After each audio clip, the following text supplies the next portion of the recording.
Si Gabriela Silang ay ang unang Pilipinong babae na numuna sa isang paghimagsik noong kolonisasyon ng mga Kastila sa Pilipinas.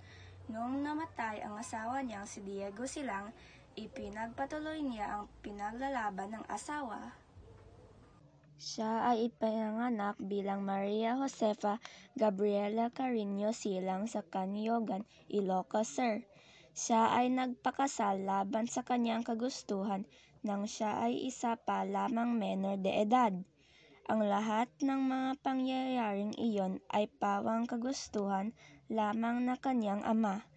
Natupad ang nais ng ama ni Gabriela nang napunta kay Gabriela ang kayamanan ng kanyang asawa nang ito ay namatay at siya ay maagang nabiyuda. Lumipas ang ilang taon at napangasawa naman ni Gabriela si Diego Silang.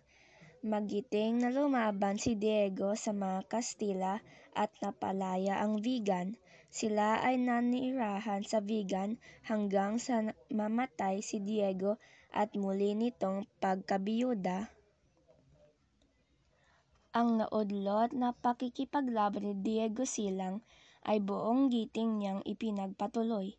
Subalit sa kasamaang palad, ang kanyang puwersa ay nawalang laban sa libo-libong lakas ng mga Kastila at kawalan interes ng mga Ingles nang nilagda ng kasunduan sa pagtatapos ng 7 taon digmaan sa Paris noong Pebrero 1763.